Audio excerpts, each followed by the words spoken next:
Welkom bij deze aflevering van Information Chat. Ik ben in Ruinerwold. Naast mij zit Gaia Kolthoff-Voest. En dit is haar ontzettend knappe paard, Velero. Gaia, wat leuk dat we hier mogen zijn. Dankjewel. Leuk dat je er bent. Dankjewel. Jij bent getrouwd met Emiel Voest, grondlegger van het freestyle systeem. En samen hebben jullie Freestyle Academy opgebouwd. Ja, klopt. Kun jij allereerst eens wat vertellen over jullie bedrijf, wat jullie aanbieden en hoe dat zo is ontstaan en gegroeid? Ja, de Freestyle Academy is een opleidingscentrum. En die is eigenlijk ontstaan vanuit de freestyle systeem dat Emiel, ik denk een jaar of 30 geleden is dat begonnen. Wat hij ontwikkeld heeft. Eigenlijk uit onvrede met traditionele trainingsmethodes is hij op zoek gegaan naar alternatieven. Heeft hij een eigen systeem van gemaakt. We hebben heel veel mensen in les gegeven, cursussen ingegeven. En op een gegeven moment komt er een behoefte aan mensen die er ook mee willen werken. Ja. Dus toen ontstond de opleiding destijds op het NAB Deurne. En na een aantal jaar hebben we besloten dat we een eigen locatie wilden. Nou, daar zitten we nu. Ja. Dit is de Freestyle Ja. Academy.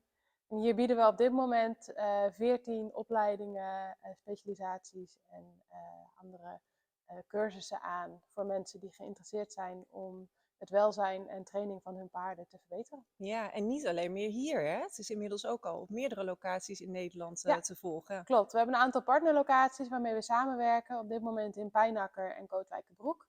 Omdat mensen toch ver moeten reizen als ze verder weg wonen. We zitten hier in Ruinerwold. Voor het noorden is dat goed bereikbaar. Ja. Voor het midden van het land ook. Voor de zuidelijke provincies is het ver. En met name mensen die ons nog niet kennen, hebben dan een toegankelijke optie nodig. Vandaar dat we met een aantal locaties door het land samenwerken. Ja, nou fijn dat die optie er nu is, hè? Ja, zeker. Jij bent heel druk binnen de Academy natuurlijk, hè? Je speelt een hele grote belangrijke rol.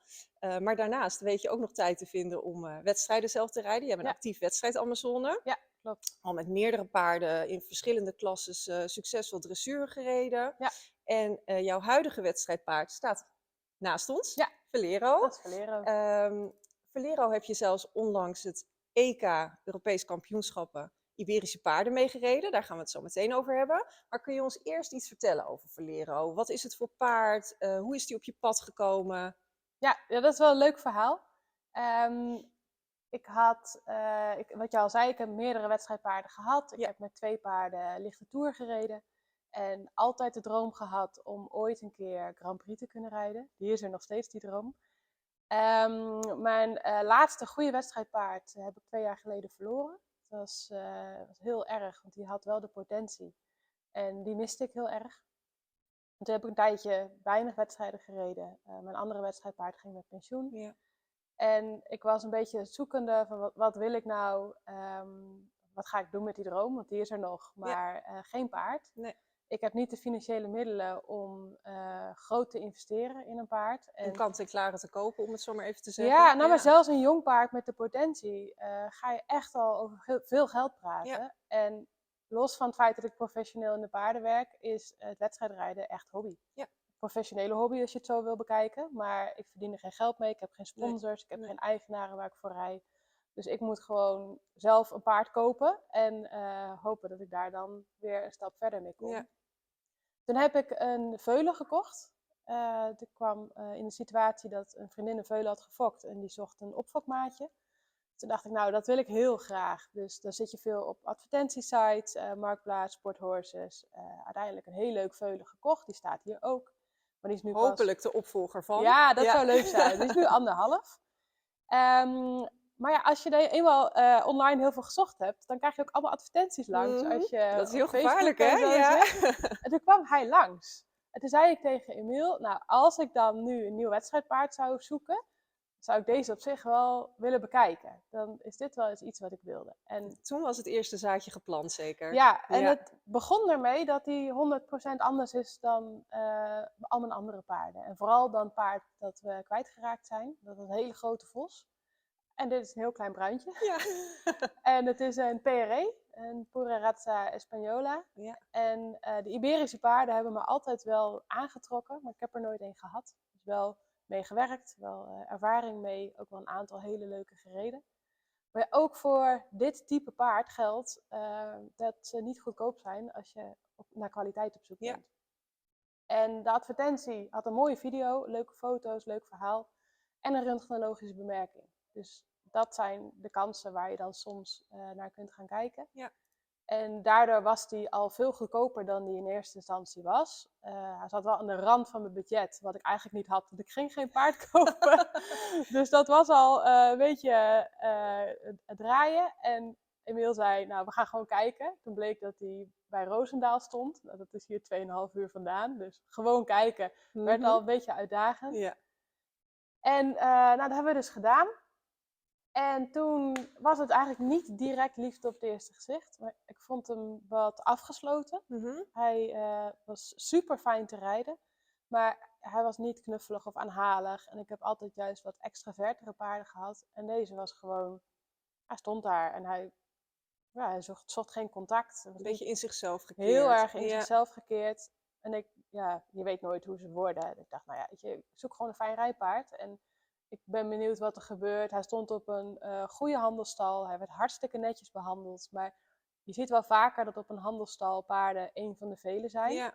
En dit soort paarden, Spaanse paarden, die komen dan niet helemaal tot hun recht. Dus Nee, ik had wel het hoop. persoonlijke contact, dat missen ze dan. Ja, ik had wel hoop dat hij tot bloei zou komen als hij de 1-op-1 aandacht kreeg. Maar dat weet je nooit. Nee. Dus toen heb ik gezegd, ik wil wel de foto's laten herbeoordelen en mijn team daarna laten kijken. En dat ging niet zo soepel, want de foto's bleken eigenlijk slechter dan aanvankelijk gedacht werd. Hij heeft echt wel een aantal onderdelen op de benen waar je voor de sport van zou moeten zeggen, nou dat is niet handig, Nee. dat is een te groot risico. En toen is die uiteindelijk door heel veel mensen heb ik de foto's laten bekijken. En de hoofdconclusie was, als die klinisch goed is, dan kun je het risico nemen. Nou, dat was niet in één keer 100%, dus dat bleef een beetje gedoe. En uiteindelijk heb ik hem meegenomen onder voorwaarde dat ik hem mocht laten herkeuren na 4 weken en kijken wat er dan uitkwam. Erik heeft er een aantal keer naar gekeken. Dan bedoel je Erik Larakker? Erik Larakker, ja, die is heel erg betrokken geweest bij dat proces. En uiteindelijk hebben we hem nog op de echo laten zetten in kliniek in Emmeloord. En de hoofdconclusie van iedereen, dus van Erik, van Emmeloord, van de fysiotherapeut, was: als dit paard ons nu aangeboden wordt om heel te houden, gaan we je helpen, komt het helemaal goed. Maar je moet er niet te veel geld aan uitgeven om nu te kopen. Dus een negatief aankoopadvies, maar positief managementadvies. Ja. Dus toen heb ik weer nee gezegd. De verkoper opgebeld en gezegd: sorry, maar ik kan het risico niet nemen om daar nu al mijn spaargeld aan uit te geven. Want dat was wel wat het was. was. Ja. En hij baalde ook heel erg, want hij was natuurlijk op zoek naar een match. Iemand die het paard leuk vond, die het aandurfde. En toen heeft hij uiteindelijk gezegd: doe maar een bod waarvoor je het wel aandurft. Oh, wauw. Ja, toen was ik wel even in de war. Want ik dacht, die had je niet aanzien komen net besloten om het niet te doen. Nee. En daar was ik best wel ook even weer verdrietig van. Hij stond er al 4 weken en ik was natuurlijk al gek op hem. Dus heb ik even een halve dag over gemopperd met mezelf. En uiteindelijk een bod gedaan. En toen zei hij: veel plezier met hem. Je mag hem houden. Ja. Dus zo is het begonnen. Met slechte kaarten en een rumoerige aanloop. En we zijn nu precies een jaar verder. Wauw. Ja, en je zegt met het advies een goed management. Ja. Je bent nu een jaar verder. Jij hebt in oktober Europees kampioenschap gereden met hem. Op de dag dat ik een jaar daarvoor ja heb gezegd. Echt? Ja, wat bijzonder. Teruggekeken. Wauw. Dat was echt precies een jaar later. Ja. Maar niet onverdienstelijk, met een blij, gezond paard zo te zien. Ja. Kun je ons even meenemen hoe dat management voor jullie er dan uitziet om hem als goed, blij, gezond rijpaard te houden? Ja, dat is niet zo 1, 2, 3 dat je zegt als je het zo doet is het goed. Nee, het is een puzzel en op maat gemaakte puzzel, denk ik. Ja, precies. Wij zijn ervan overtuigd dat elk paard andere wensen en behoeftes heeft. Dus er is geen blauwdruk van als je het zo doet is elk paard gelukkig. Nee. Wat we vaak zien bij Spaanse paarden, en daar is Valero ook een voorbeeld van, is dat ze niet gewend zijn om hele dagen buiten te lopen. En bij ons staan ze altijd buiten. Ja. Maar daar moeten ze dus aan wennen. Ja. Dus wat je in eerste instantie zag, is dat hij gestrest werd van de hele dag buiten staan. En wij denken dan, het is beter voor hem, dus het is een hij moet. verbetering. Ja. Voor hem was het vooral anders. En Ja. anders geeft stress. Dus dat hebben we heel rustig opgebouwd. We hebben hem in het begin meer op stal gehad dan we zelf fijn vonden. Hij vindt het dus prima om op stal te staan als iedereen in de wei staat. Ja. Dat vond hij veilig. Dat hebben we uitgebouwd totdat hij dat gewoon hele dagen aan kon zonder bij het hek te gaan staan. En zonder stress ervan te Ja. krijgen. En wat hij denk ik nooit gedaan heeft, is samen met andere paarden staan. Hij was heel asociaal in het begin. Oh, Hij echt? viel iedereen aan. Ja, Oh, wauw. echt heel lullig deed hij. Dus we hebben hem samengezet met een paard dat heel veel kan hebben. Corvette, mijn oude sportpaard. En die doet gewoon alsof hij een boom is. Dus die zegt, bijt me maar, maakt me niet uit. Als hij slaat, moet hij een stapje opzij. Dat vindt hij allemaal niet erg. En langzaamaan doofde dat gedrag uit. En nu is hij stapelgek op hem. Vindt hij heel lekker om de hele dag buiten te Mag ik staan. dus eigenlijk zeggen dat jullie hem in zekere zin weer hebben moeten leren paard te zijn in dat opzicht? Ja, ik denk Ja. dat je dat heel goed kunt zeggen. En dat is ook niet gek. Ik denk niet dat dit paard het ooit heel slecht heeft gehad. Het is gewoon een paard met een heel gebruikelijke historie. Ja. Maar ja, ik zou het anders doen. En dat heeft hij dus moeten leren. Ja. En wat een hele goede, dat doen we in de opleidingen ook, heel belangrijk is om je te realiseren. Dus beter is voor een paard in eerste instantie anders. En anders is stress. Ja. En ik denk dat hij in Spanje veel binnen heeft gestaan. Want in de hitte lopen paarden nou eenmaal niet lang. Ze hebben daar een ander buiten. ritme, dat is wat het is. Ja, en hij is lang hengst geweest. Dus dan staan ze ook niet met z'n allen bij elkaar. Nee. Dus dat heeft hij niet geleerd. En op een handelsstal gaan ze ook die risico's niet nemen van die paarden allemaal bij elkaar zetten. Nee, dus want vaak staan ze daar maar een kortdurende periode. Ja, hij stond wel elke dag buiten. Het was in een landelijk gebied. Dus ook daarvoor geldt, voor een handelsstal heeft hij het echt niet slecht gehad. Nee. Ik denk dat ze naar hun beste kunnen voor hem gezorgd hebben. Maar ja, ik wil het dan wel nog beter. Ik wil dat hij staat zoals hij het beste tot zijn recht komt als paard. Daar hebben we wel een jaar over gedaan om hem daar echt relaxed in te krijgen. Dat is hij inmiddels. Ja, dat redelijk. is hij inmiddels. Ja. En rijtechnisch gezien, je gaf al aan, mijn andere wedstrijdpaarden waren toch wel echt heel anders dan deze. Dus ik kan me ook voorstellen dat je niet binnen een week met hem de wedstrijdring inreed. Nee, klopt. Vanuit het freestyle systeem trainen wij heel veel vanaf de grond. En dat vond hij heel moeilijk.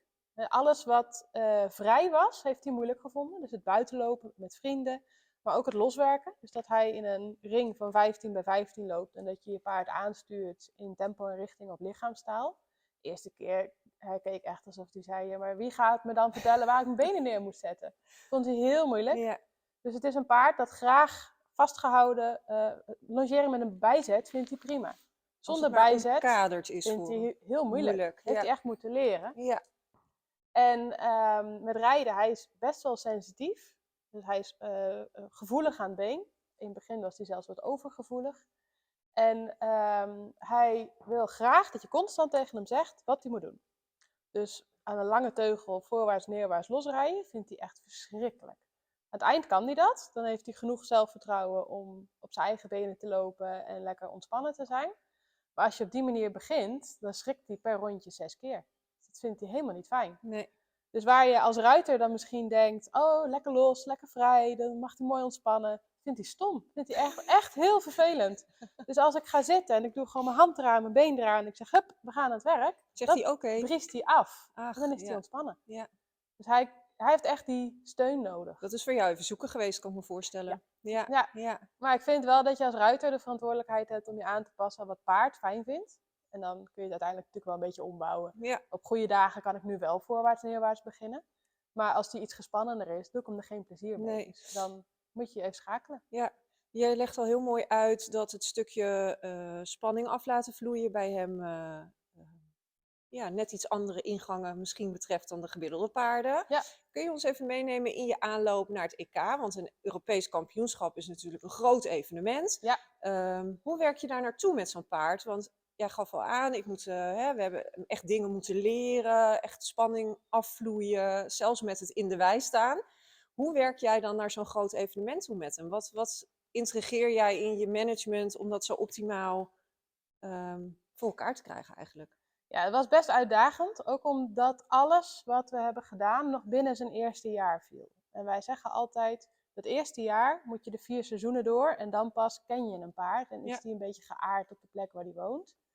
En binnen het eerste jaar zo'n groot evenement, het was wel een ding. Ja. Daar hebben we veel over nagedacht. En ik heb, toen ik hem kocht, ook gezegd, ik ga kijken of ik me kan selecteren. Want stel dat hij dus niet lang mee kan met zijn voeten, dan zou ik heel graag die ervaring willen hebben. Ja.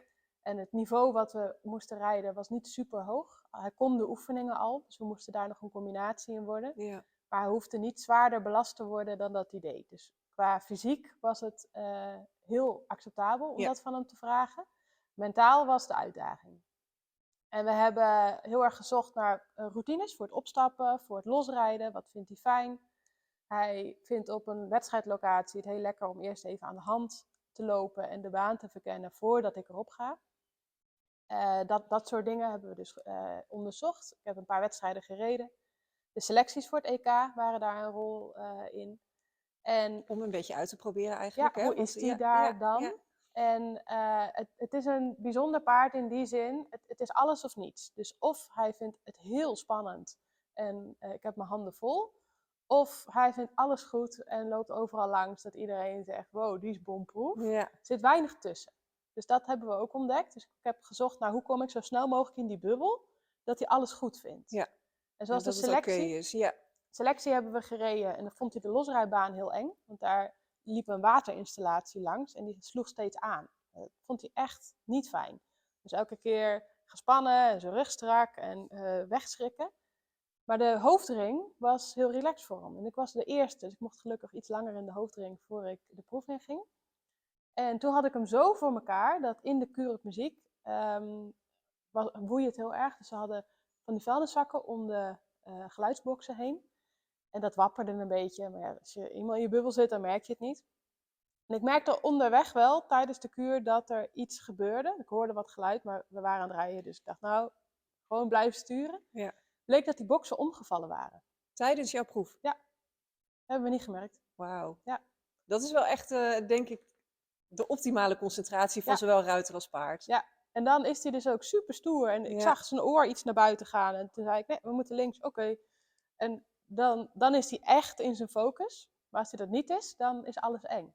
Dus het is de truc om zo snel mogelijk naar die focus te komen. Ja. En daar hebben we heel veel voor geprobeerd. Dus met voorbereiding voor het rijden.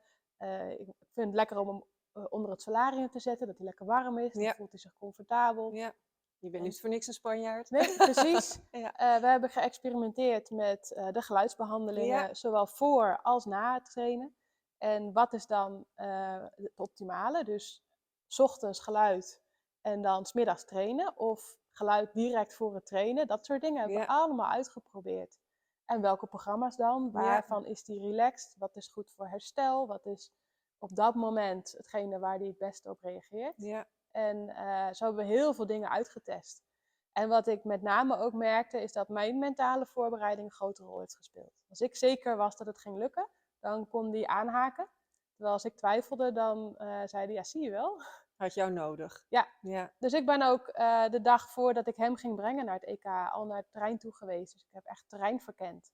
Zodat ik wist, oh, daar gaan we opstappen, daar kan die staan, daar zat de vrachtwagen. Dus door het hele terrein al te verkennen en te weten wat ik kon verwachten, kon ik hem weer beter helpen, omdat ik zelf niet zoekende was toen we daar eenmaal aankwamen. Dus op die manier moest ik zelf ook stevig in mijn schoenen staan om hem te kunnen helpen. Dus het is voor jullie allebei een leerproces geweest? Ja. Kan ik wel zeggen. Absoluut. Heb jij voor jezelf nog wat gehad aan de geluidsbestanden?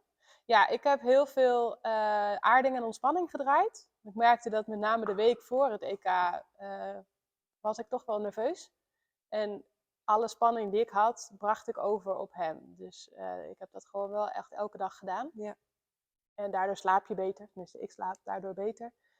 En ik denk dat alles wat je mentaal kunt doen in zo'n situatie, draagt bij aan het grote plaatje.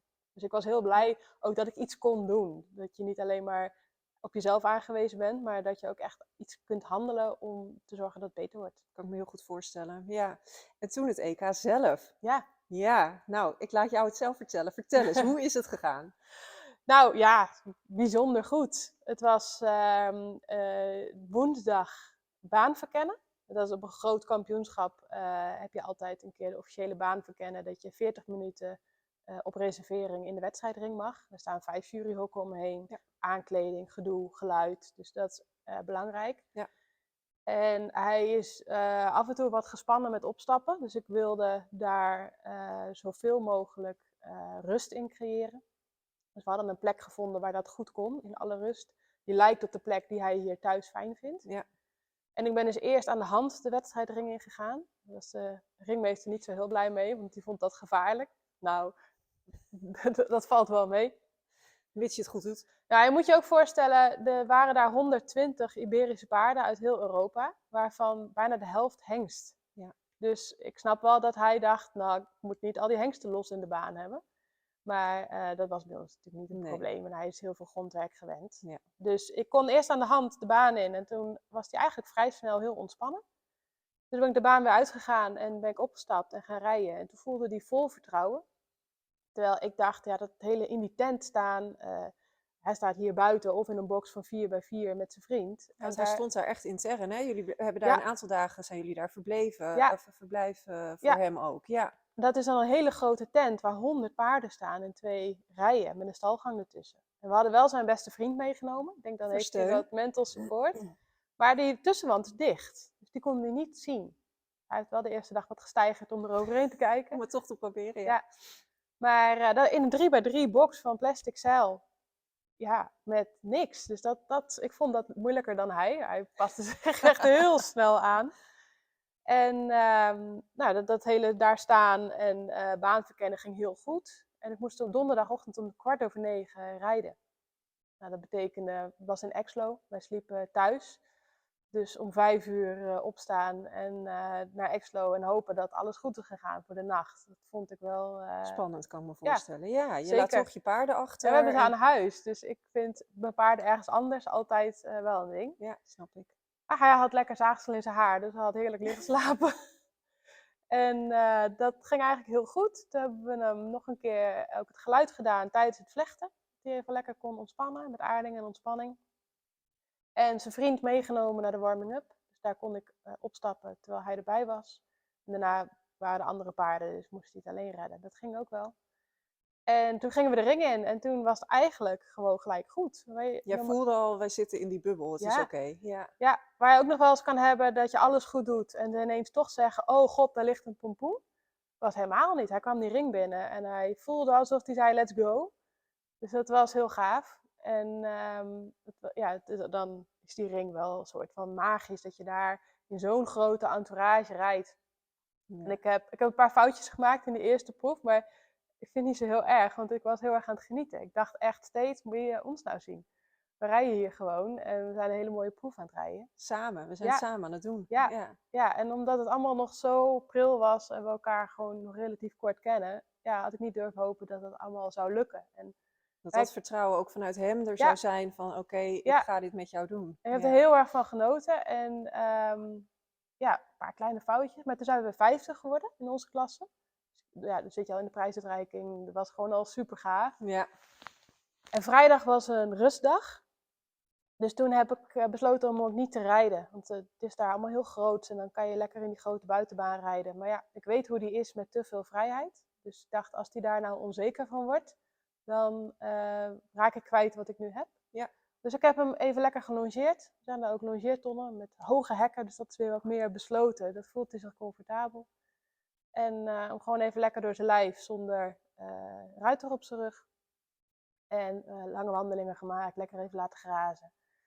En zaterdagochtend was de kuur. En dat was natuurlijk het koningsnummer van de dressuur. Dus we hadden prachtige muziek. Die heeft een leerling voor ons gemaakt. Voor een Spaans kostuum krijg je extra punten in deze competitie. En dat betekent een rok en een ander jasje, een bolero jasje. En heel, heel mooi aangekleed. Maar dan moet je dus wel dat opstappen ook met een rok doen, die wappert. Dus daar hebben we ook op getraind. Maar ja, je weet nooit op het moment suprême of dat dan gaat. Dus hij was wel wat meer gespannen dan donderdag. En Corvette mocht ook niet mee, dus hij moest iets meer schakelen. Hij moest het even alleen doen, zonder zijn vriend. Ja, en ik had iets te lang van tevoren dat ik erop zat, maar die tijd had ik nodig. Dus dat kwam goed uit. En toen gingen we de ring in en toen was het weer goed. Toen dacht ik, nou, als we vorige keer al 5e waren, dan ga ik dit keer opletten.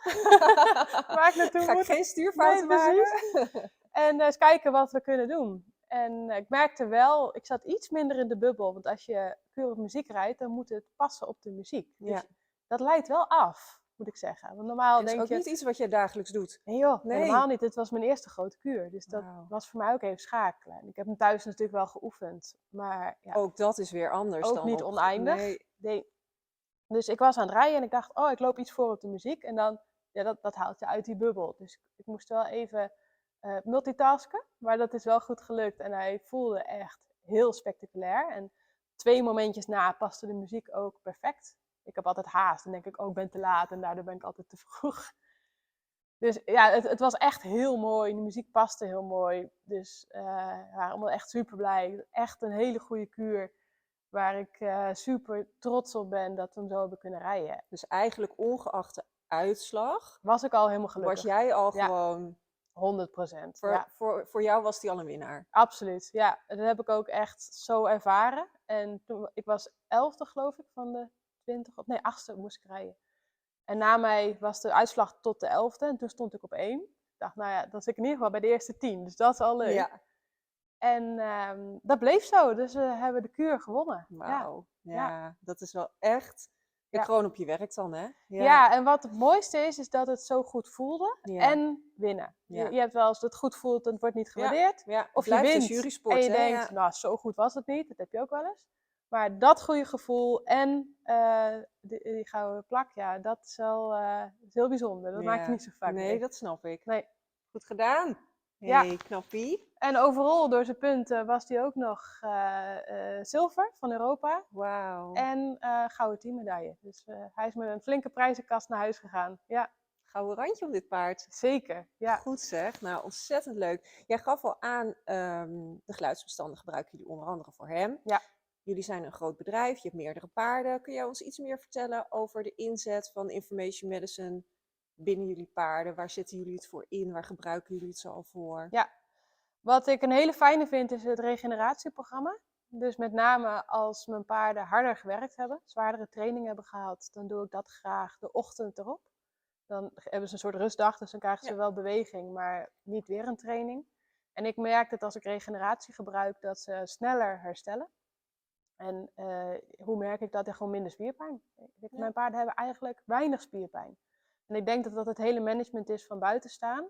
Maar ik heb wel het idee dat sinds ik die regeneratie gebruik, dat het nog beter is geworden. Beter is, Ja. En als ik bijvoorbeeld les heb, ik train met mijn paarden bij Adelinde Cornelissen. Ja. Dat is 2,5 uur rijden met de vrachtwagen. Je moet er wat voor over hebben. Ja, maar dan hebben ze dus 5 uur reistijd en een uur zware training. Ja. Je traint op les altijd iets harder dan thuis. Ja, dan vind ik regeneratie ook wel fijn om ze wat terug te geven voor het harde werk. Ja. En afhankelijk van de persoonlijkheid van het paard of issues waar ze op dat moment mee dealen, kies ik heel regelmatig programma's om erbij te zetten. Ja, om combinaties te maken. Ja. Ja, en dat is echt per paard, per individu. Ja, Kijk jij wat ze op dat moment nodig hebben. We hebben bijvoorbeeld Lars, die heeft een neurologische schade opgelopen. Dus die is wat atactisch en heeft hanentred. Dus daar draai ik vaak een neurologisch programma voor. En paarden die nerveuzig zijn, nou, zoals Valero kan zijn, dan geef ik hem aarding en ontspanning. Ja. Ik gebruik de elementen ook regelmatig. Ja. En dat kan dan zijn om, Valero heeft bijvoorbeeld veel baat gehad bij water en vuur. Die combinatie die zit gewoon in hem. Dus het is of water, alles is eng, of vuur, kijk mij eens. Hier ben ik, het showpaard. Ja. Ja, dus dat probeer ik op die manier in balans te brengen. Te houden, ja. En ik heb ook wel, als er problemen zijn geweest bij Valero, maar ook bij Corvette, programma voor trauma emotioneel gedraaid. Dat ik merk dat het randje van oud zeer er een beetje afgaat. En dat ze trainbaarder worden in de dingen die heel moeilijk zijn. Dus ja, ik kijk ook regelmatig door de lijst. Hij verandert natuurlijk ook. Hij breidt weer uit. Ja, zeker. We hebben inmiddels ruim 100 bestanden erop staan. En hij breidt inderdaad nog uit. Dus, dus af en toe vind ik het ook leuk om even te scrollen en te kijken. Oh, die spreekt me aan. Ja, maar dat is een ontzettend goede tip gelijk voor de kijker thuis. Doe dat ook vooral. Ja. Kijk naar de bestanden, lees de omschrijvingen. Kijk wat je aanspreekt. Jij kent je dier het beste. Ja. Wij kunnen je helpen, we kunnen je advies geven. Maar jij bent de eigenaar, jij bent er dagelijks mee bezig. Ja, en soms lees je een beschrijving en dan herken je iets heel erg. Dan denk ik, nou, als ik dat herken, dan doe ik dat. En dan staan er ook nog weer tips bij waar je het mee kan combineren. En dan kan je weer verder lezen. Ja, ik hou daarvan, ik vind die informatie heel fijn. Ja. Dus op die manier test ik ook wel steeds dingetjes uit. En ja, soms heb ik ook het gevoel, ik ga nu even niet dat trauma emotioneel draaien. Want volgens mij is dat nu Niet wel het weer moment. Ja, voorbij. En ja. dan wil je dat ook weer even met rust laten. Dus nu doe ik vooral gewoon alleen maar onderhoud. Dus regeneratie en aarding en ontspanning. Stress als het nodig is. Maar ja, ik vind het heel lekker om het achter de hand te hebben op het moment dat ik merk dat paarden ergens iets tekort komen, behoefte aan hebben. Natuurlijk niet als je een dierenarts nodig hebt, het is niet in plaats Het van. vervangt niet. Nee, Nee. absoluut niet. Maar op die manier, bijvoorbeeld mijn oudere paard, Sir, die is nu 25, die heeft wat moeite om op gewicht te blijven, zo de winter in. Ja, dan ga ik ook weer even kijken, wat kan ik dan met information medicine doen om dat te ondersteunen. Moet je even uit? Dus het voelt wel als een extra tool voor het management echt. Ja, dat heb je mooi omschreven. Ik Dank denk je. dat we daarbij gelijk een hele goede afsluiter hebben. Een Ja. mooie tool voor het management. Zeker. Ik wil jou ontzettend bedanken. Ja, ik vond het hartstikke leuk. Ja, je hebt Ik echt... praat graag over hem. Ja, dat snap ik. Kijk hem nou eens. Hey. Ja, mooi ontspannen. Ja, ontzettend leuk. Dankjewel, ook voor Graag je gedaan. tips die je gedeeld hebt. Ik denk dat het heel waardevol voor de kijker ook is geweest. Bedankt voor het kijken. Ben je nieuwsgierig geworden naar andere video's? Dan kun je ze vinden op ons YouTube kanaal. En vond je dit een leuke video? Like hem dan even.